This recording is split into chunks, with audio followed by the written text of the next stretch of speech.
Hello, what's up and what's happening? Welcome back to the Golden Bears Dynasty. We won the Rose Bowl last week versus the Georgia Bulldogs in our last episode. Now let's check out the rest of the bowl results. You got New Orleans Bowl with North Texas 35 over Tulane 31. Virginia beat Kansas 49-6. Then you got Northern Illinois. They beat Houston. Fresno State will beat UNLV. Missouri, they will beat UTEP. Wyoming, they will fall to USC. Was ranked number 8, but again, remember they were on a probation ban. They have one more year of that ban, so they got less scholarships and maybe they got relegated to less meaningful bowl games. So Hawaii Bowl, you got Marshall beating up on New Mexico State. Then you got Boise State. They would beat Louisiana Lafayette. Then you got Minnesota. They would beat Toledo. Kansas State, they would handle Alabama in the Independence Bowl. Then you got the Insight Bowl. Arizona State will fall to West Virginia 24-20 in that contest.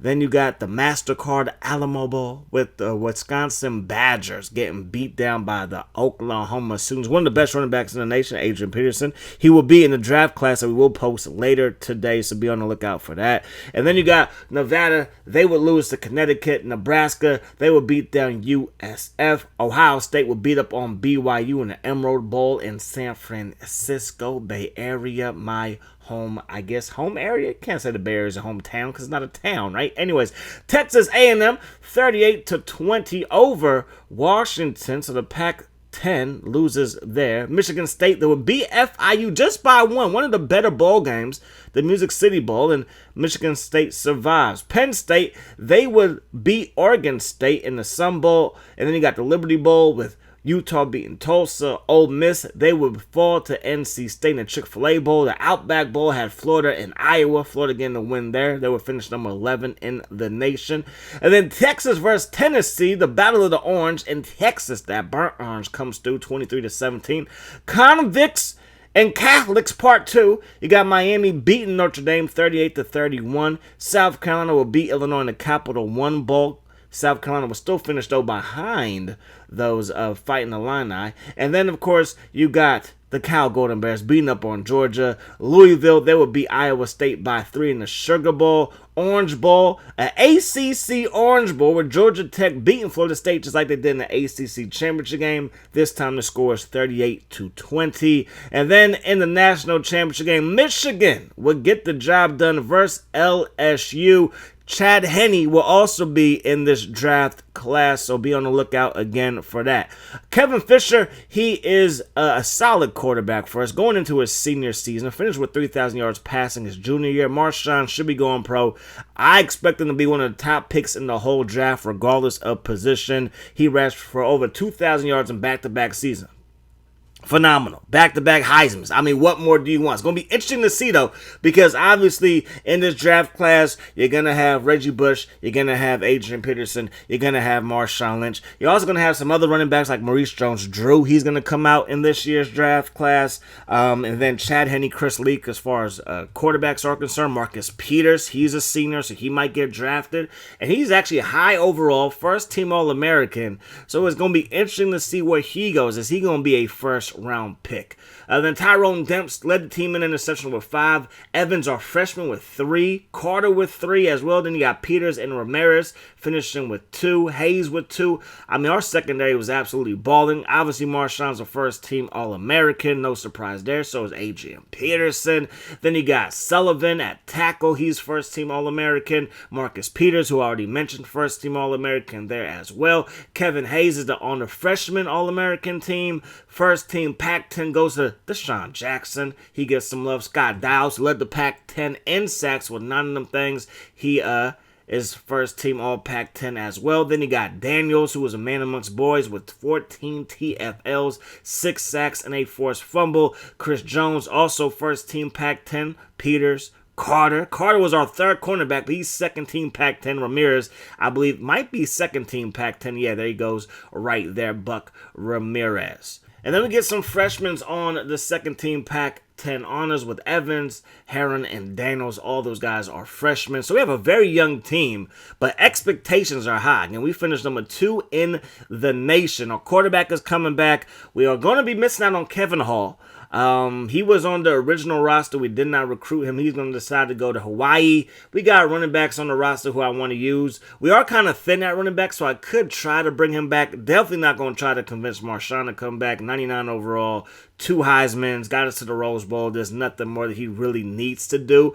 Obviously, if he sticks around, we might be national championship worthy, but we're going to let him dip. Obviously, Dials, he's leaving again, led the Pac-10, in sacks. Then you got Burrell, he's leaving. Tyrone Demps led our team in interceptions. Our fullback, he's going to graduate as well. Sullivan, he's gone. He might get drafted. Marcus Peters, 93 overall, cornerback, first team All-American. We'll see what happens to him. Daniels as well. So our needs are middle linebacker, fullback, and halfback. So I'm like, let's beef up this O-line even more. Everybody wants to play O-line for the Golden Bears. In season recruiting, all of our recruits, we had 5 of them. I believe all of them were offensive linemen. So we're doing pretty well in that scenario, but the top 3 guys on our list are offensive linemen. Then we got James, cornerback. We got Billings, middle linebacker. We got Brooks, a halfback from Texas. We have this center and Harrison. Going after this 3-star recruit, he's from Redondo Beach, California. He hopefully was signed with us. We could use some more receiver depth because we have some guys who are going to be leaving after this season. We have the 3 guys that we recruited last year, the number 1, number 2, number 3 receivers in the country as far as high school receivers are concerned. They are now on the roster. But Deshaun Jackson, he's a junior this upcoming season. Jacobs, he's going to be a senior. Then you also got McFadden, who's also going to be a senior as well. So I want to be mad at getting 1 receiver to sign during this period. And then, of course, those are the 5 guys that we already got on the roster. A couple of tackles, a center, and a couple of guards. I mean, we're just recruiting like crazy. So here are the guys that we did sign. McCarthy, Johnson, McDaniel, Robinson, all on the O-line. We did end up getting Joel James. I mean, maybe he's Hispanic, so it's Howell James. Billings, he's going to sign with us as well. Then we got Burks, got another center, another tackle. This is what we do. We should have a beastly O-line. It might hurt us if our O-line is young, because a lot of times they give up pressure like crazy. They don't hold blocks in the running game because, again, composure in college football is so important. We see that with college football 25 coming back. And we did get this quarterback. 1 star. He's from Cali. We had a spot open, so I'm like, you know what? Just throw the dog a bone. We got him in the 4th week of recruiting. We recruited him in the 4th week. He ended up signing right then and there. So he was just waiting for us to offer, and he signs. I do not think he will ever see playing time. Now, we did get the top 6 recruiting class in the nation. Washington was behind us in the Pac-10 at number 14. We did miss out on some guys. It wasn't just easy peasy. Justin Dotson, he is going to be going to Michigan. We did miss out on 2 guys who are going to be going to Washington, even though they are from California. Tyson Campbell, the receiver that I wanted, he's going to go to Washington. And then Connor, the running back, also from California, the Bay Area, Hayward, California. And he is going to decide to go to Washington as well. The top recruits, defensive end Matt Fields from Texas. He's going to be going to Texas A&M. McDaniel, he is the second best player overall, but the top guard overall. Rudd, he's going to the Oregon State Beavers. Then you got Spicer, you got Scott, tight end, going to LSU. Gray, a strong safety, going to Iowa. Thomas, a tackle, going to Florida. Then you have the top quarterback, C.J. Robinson from Oklahoma, going to be going to Houston to throw that football all over the field. Cody Johnson was number 2 guards. We got the number 1 and number 2 guards. Recruiting classes so far have been crazy. This is how our depth chart looks so far. Fisher, 88 overall. Matthews wearing 12. 12 is retired in real life for the Golden Bears. I'm going to let him rock that number, though. I'm not going to hold number 10 back from somebody wearing it as well. Somebody will be wearing number 10. We might actually have an existing player, a current player, change his number to number 10. But, yeah, that's the recruiting, or that is the roster as of right now for quarterbacks, receivers, and running backs and fullbacks. Cody Parks is our 3rd best receiver, and our receiver room is stacked. The number 2 and number 3 recruits from a year ago at receiver, they might be on the bench this season as redshirt freshmen, which I'm okay with. Hopefully none of them get the idea to transfer. It's going to be very interesting to see how that plays out on College Football 25, who are, again, I will most likely devote our 2nd channel to that game. Maybe not exactly when it comes out, but pretty soon after the game comes out. So be on the lookout for that come July, mid-July, early August for me to start dropping content on that game on the second channel. Anyways, man, that center will not be wearing number 2, but Scott Warren looks to be a beast. Again, our O-line is good. We're just young in spots, and that, again, could be a problem, especially at tackle or right tackle, freshman, you know what I'm saying? So, hey, we got some room to improve. We got to keep it down in distance, you know, on time and on target. We cannot be at second down and 13 and 14 and third down and 9s. We got to be like third down and shorts to get this thing going. David Kane, he's going to be replacing Dials. Seth Lucas, who got playing time last year, he's going to get playing time again this year as the starter. Jermaine Hanson's are now our number 1 D tackle, 96 overall. Fletcher, who was a backup last year, now comes into his senior year back in the starting lineup, which is a good look. Andrew Billings will be our starting inside linebacker. Yes, he's a freshman, but he has 84 speed, 76 overall. I like him. Chris Jones, when we go to dime, he will be our middle linebacker. When there's only one linebacker on the field, it will be him. Buck Ramirez is now our number 1 corner, followed by Carter Stewart, who is a strong safety. So corner could take a hit. At corner, but I think our safeties should be better than they were last year. Again, we have Hayes at strong safety, free safety, excuse me. We got Pratt right there, but we'll be Hayes. He will be our starter. He's a redshirt senior. So I like that. His composure is decent. I mean, it's great, obviously, because he's a redshirt senior, and that's why I like Kevin Evans. His is decent, but that's my user, 85 overall, 88 overall speed at strong safety. And then our kicker and punter are A-OK. So Andy Raymond wearing number 10. That would not be his number. I'm going to take it from him, give it to somebody else. John Harper, nobody at running back will be redshirted. He's going to be our starter in Harper. Givens, I will redshirt him. We are kind of thin in the backfield, but I think one of our tight ends could play fullback if need be. And if we lose our fullback, we'll just spread things out and not use a fullback. As much as it pains me to say it, we have 3 formations devoted to the fullback, not including goal line. You have to have goal line because I use a custom playbook. So 3 I formation, offset I looks. But I'm okay with just going single back and going from the gun if need be. Again, gotta redshirt some of these O-linemen. Again, hopefully none of them get the idea, hey, I need to get the heck up out of Cal Berkeley. Hopefully none of them feel that way.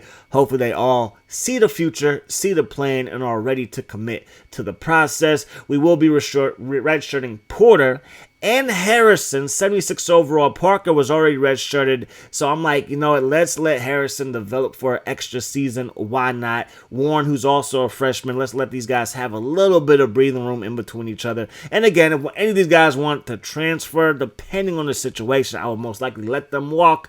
But again, it depends on the situation. We will be redshirting him. He's a junior already, but he's so buried on the depth chart that, hey, I want to just give him another chance, another year to develop. And if he wants to transfer, maybe he could transfer, and that would be his choice. Graves, 76 overall, not going to redshirt him. Billings not going to redshirt him as well. James, definitely not.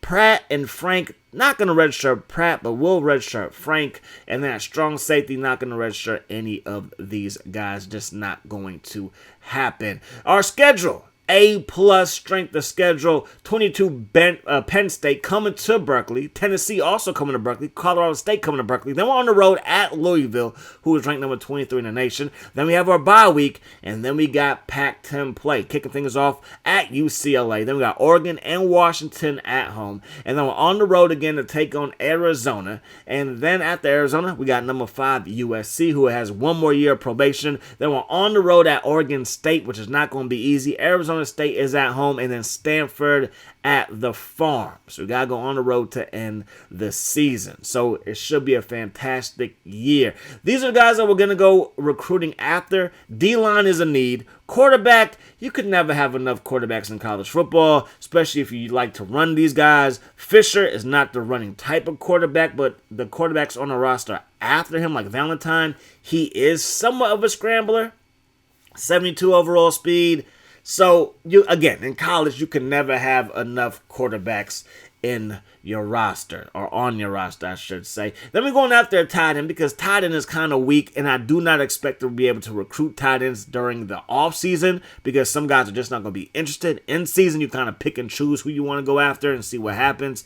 But offseason, some people just are like, nah, coach, it's not going to happen. Jamarcus Russell, he is the top Heisman hopeful on the Heisman watch list. Then you got Tremaine Weber from Toledo, Deshaun Jackson from the Golden Bears of Cal, and then you got Matt House from South Carolina, and then halfback Crawford from West Virginia, sophomore, redshirt sophomore. He's looking to have his name up there in lights. We're ranked number 2, right behind Texas A&M, LSU, who shouldn't have been in the Natty anyway. It should have been us taking on Michigan, but hey, I'm okay with the Rose Bowl versus Georgia. Then Oklahoma, USC, Georgia Tech, Michigan, Texas, Virginia, Florida State. Then you got Tennessee. There goes those Bulldogs of Georgia. There goes the Florida Gators.